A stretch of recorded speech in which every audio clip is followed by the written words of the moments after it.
Salut à tous, j'espère que vous allez bien. On se retrouve aujourd'hui pour l'avant-dernier tuto sur le montage d'une canne à mouche de A à Z. Donc aujourd'hui on va attaquer les vernis. On a fait les ligatures dans le dernier tuto, donc là c'est les vernis. Rien de bien différent comparé à d'habitude, vous retrouvez déjà quelques tutos sur les vernis. Je vous montre ça en détail. Avant de commencer, je vous conseille juste simplement de venir faire tourner votre blanc sur le tour de séchage et venir simplement avec un pinceau et dépoussiérer un petit peu les ligatures pour éviter qu'il y ait des petits poils qui dépassent, etc., des petites poussières. Si c'est pris dans le vernis, après c'est moche, ça dépasse. Donc voilà, ça prend 5 secondes, on fait ça sur toutes les ligatures, comme ça on est sûr que c'est nickel avant de passer au vernissage. Au moment de dépoussiérer les ligatures, quand votre blanc qui tourne, vous en profitez pour vérifier qu'il est vraiment horizontal, pour éviter que le vernis coule plus d'un côté ou plus de l'autre et que ça vous fasse des ligatures moches. J'en avais parlé dans la première vidéo où je vous montrais le matériel que j'utilise pour la canne. Donc là j'utilise un ProWrap nylon. Donc c'est un fil normalement qui nécessite un préservateur de couleur pour garder exactement la même couleur une fois verni que sans le vernis. Si on n'utilise pas de préservateur de couleur, il va avoir tendance à devenir transparent avec le vernis, donc on va avoir les pattes d'anneau par transparence une fois que c'est verni. Moi j'aime bien cet effet là. Le seul problème c'est que souvent sur les gros anneaux comme ça ici, comme le KW, enfin les gros anneaux, pas spécialement les gros anneaux mais les pattes un peu plus volumineuses, on va avoir des bulles d'air qui vont se voir souvent sous les ligatures au niveau des pattes. On a du mal à éviter ça, donc pour éviter ça, il faut vraiment un vernis bien fluide, donc soit un vernis light comme le Prococt qui est plus liquide, ou alors simplement le Flexcoat Light. Là moi j'en ai pas, donc ce que je fais simplement, je vais vous montrer ce que je fais pour le rendre bien fluide. Pour rendre le vernis le plus fluide possible et pour que ce soit le plus facile possible à appliquer, il faut le réchauffer. Donc soit vous le mettez dans vos poches comme on l'a déjà conseillé 10 minutes avant, etc. Vous vernissez sur des températures qui sont plutôt élevées. Bon là il fait chaud, c'est l'été, il fait encore 30 degrés dans l'atelier là, même s'il est 1h du matin. Moi ce que je fais pour le rendre encore plus fluide, c'est que je le plonge simplement dans de l'eau bien chaude. Donc là elle était bouillante mais elle a un peu refroidi, ça sert à rien d'aller dans l'eau bouillante non plus. Voilà, une eau qui est bien chaude, passer à la bouilloire. Je laisse ça à tremper au bain-marie comme ça pendant 5 minutes, ça va vraiment fluidifier le vernis, ça va éviter qu'il y ait trop de bulles qui se forment. Et puis il va être plus facile à appliquer, il va pénétrer mieux sous les ligatures pour éviter toutes ces petites bulles d'air. Alors là, même conseil qu'au moment de faire les ligatures, avant de manipuler les vernis, pour éviter toute contamination, moi je me passe les mains un coup au gel hydroalcoolique, histoire de ne pas avoir de silicone ou de produits qui pourraient contaminer les vernis et faire fuir un peu les vernis, ça serait dommage. Donc voilà, là, mon vernis il a baigné pendant 5 minutes dans l'eau chaude. Donc là on voit il est bien liquide, donc ça c'est parfait, ça va éviter les bulles d'air pendant le mélange, ça va éviter les bulles d'air sous les ligatures. Là on essaye d'être bien précis sur les mélanges, hein. C'est pas comme les époxys, les vernis ils ne souffrent d'aucune approximation au niveau des dosages. Donc là je vais vraiment prendre précisément un cc à chaque fois. On se trompe pas de seringue non plus, hein, pour éviter que ça durcisse dans les seringues. Voilà, je les nettoie bien avec un petit chiffon tout de suite après. Hop, donc un cc ici, et puis on va faire la même chose avec l'autre.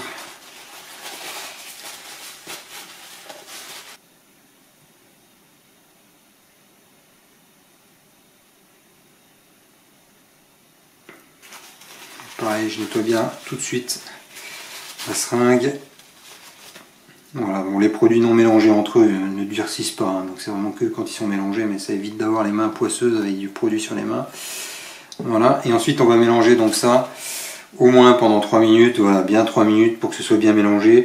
On n'y va pas comme un bourrin, on y va tranquillement. Plus on mélange vite, plus on fait des bulles d'air. C'est dommage d'avoir des bulles d'air déjà dans le vernis. Donc voilà, là, notre vernis, il va devenir légèrement trouble en mélangeant. Alors là, on va rien voir avec la caméra, il va devenir légèrement trouble, parce que j'essaye de ne pas faire de bulles d'air en même temps, je ne veux pas trop le renverser. Il va devenir légèrement trouble en se mélangeant, et ensuite quand il sera parfaitement mélangé, il va redevenir transparent. Donc là, c'est qu'on aura bien mélangé. Donc voilà, ça pendant 3 minutes. Voilà, une fois que notre mélange il est fait, on va pouvoir, là j'ai encore une poussière, je vais l'enlever. Hop. Voilà, une fois que notre mélange il est fait, on va pouvoir venir l'appliquer. Donc on n'hésite pas à en mettre pas mal. Voilà. Mieux vaut mettre trop de vernis et l'enlever après que de galérer à essayer d'étaler pas assez de vernis. Donc voilà, normalement on l'étale vraiment plus sur la longueur du blanc, mais là c'est des ligatures courtes. Pas vraiment besoin, on vient vraiment déposer des belles gouttes, on met le pot en dessous, on récupère l'excédent.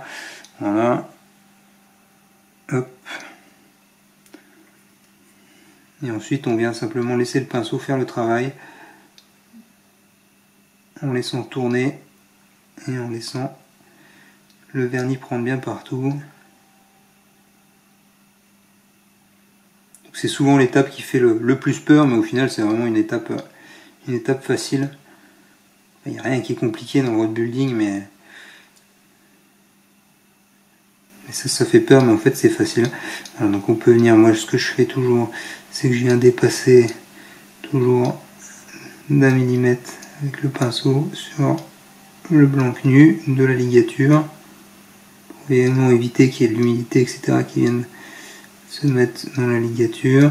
Si on dépasse de trop, on peut venir avec un petit chiffon et puis de l'alcool à brûler, effacer l'excédent. Voilà, on laisse travailler, et puis après ça va se lisser tout seul en tournant. Voilà, on va faire pareil de l'autre côté. Alors là je suis encore moins bien mis par rapport à la caméra. Donc là je suis sur la... C'est un anneau que j'ai posé sur la jonction entre deux éléments du blanc. Ça m'évite de faire une ligature de renfort toute seule entre les deux éléments.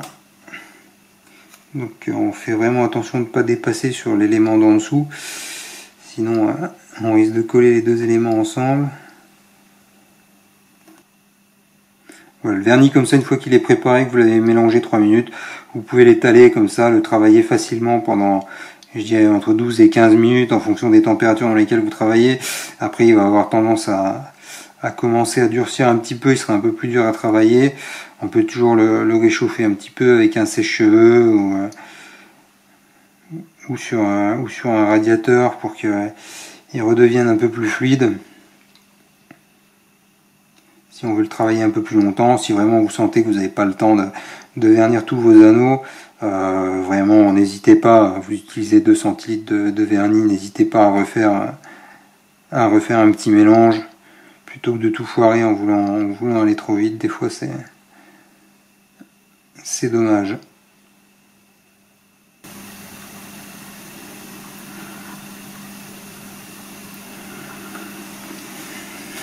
J'ai un vernis à faire qui va être un peu long puisqu'il va être sur la déco du blanc. Donc là c'est pareil, là on va travailler vraiment en allongeant dans le sens du blanc. Et pareil, on n'hésite pas à mettre pas mal de vernis. C'est justement en essayant de vraiment en mettre trop peu et de bien lisser tout de suite qu'on va rater son coup. On essaye vraiment de bien mettre pas mal de vernis. Hop. On n'hésite pas à en mettre trop, ça retombe dans le pot, c'est pas grave, ça va se lisser de toute façon.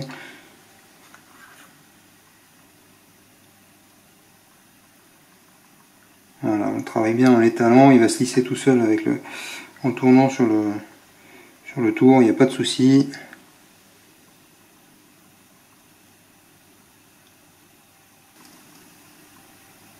Juste sur les extrémités, on vient pareil laisser travailler tout seul le tour, on pose le pinceau simplement, on laisse tourner.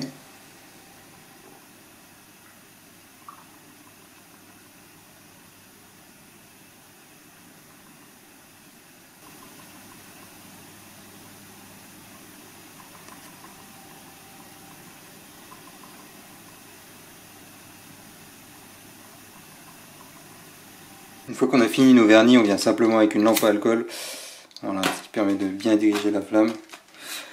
On vient chauffer notre vernis, alors pas directement avec la flamme sur le vernis, mais en surface, comme ça, simplement, de loin, je me mets à peu près à la pointe de la flamme à 5-10 cm. Donc on le sent, hein, on sent la chaleur qui arrive, ça suffit. Ça va refluidifier le vernis en fait. Donc, et puis ça va permettre donc à toutes les petites bulles d'air d'éclater, de ne plus avoir de bulles d'air dans le vernis. Alors parfois il y en a certaines qui accrochent un petit peu, qui sont récalcitrantes sur les ligatures. Ça sert à rien d'essayer de cramer votre vernis avec la flamme dessus. Si elles sont accrochées, bon, tant pis, hein, moi je les laisse. Hein, je préfère faire ça plutôt que de cramer le vernis. Pareil, j'insiste jamais trop longtemps sur la même zone. Donc là c'est le vernis long, donc ça va, j'arrive à bouger un peu de zone, pas toujours au même endroit. Voilà, ça va fluidifier le vernis, il va se mettre bien en place en tournant. Il va bien se lisser, et puis les petites bulles, la plupart des petites bulles vont s'en aller. Voilà, et je vais faire ça sur toutes les ligatures. Voilà, c'est terminé, j'ai passé la lampe à alcool sur toutes les ligatures, j'ai rajouté un peu de vernis là où ça manquait. Je sais pas si le vernilon sera parfait, il y aura peut-être une ou deux gondoles ici, ça va peut-être se lisser encore, on va voir, ça a l'air de se lisser. Bon, en tout cas, je suis quand même satisfait du résultat, voilà, c'est jamais évident les vernilons à faire ça bien régulier, là ça m'a l'air bien parti quand même, il n'y a plus de bulles en tout cas. Voilà, peut-être une ou deux micro-bulles, mais bon, voilà, je suis pas trop difficile au niveau des finitions, là, ça devrait être pas mal. Et puis là, on va laisser tourner comme ça pendant au moins 6 heures, le temps que le vernis soit plus fluide, qu'il coule plus. Et puis ensuite, encore 24 heures pour qu'il marque plus au doigt, et ensuite on laisse polymériser, allez, on va dire pour être tranquille, 4 jours, pour être vraiment tranquille. Bon, ça m'arrive de pêcher avec les cannes au bout de 2 jours, mais bon, la prudence veut qu'on attende au moins 4 jours pour que ce soit bien polymérisé et qu'il n'y ait pas de risque à l'utilisation. C'est tout pour le tuto vernissage des ligatures, j'espère que j'étais clair. Voilà, je ferai juste encore une prochaine vidéo où on verra encore 2-3 petits trucs, la déco de la canne à l'encre de Chine, alors je l'ai déjà faite mais j'ai filmé, je mettrai ça à la fin. Voilà, l'étui, coudre une mousse, et puis voir un peu l'équilibre de la canne dans sa globalité une fois fini. Voilà, à la prochaine.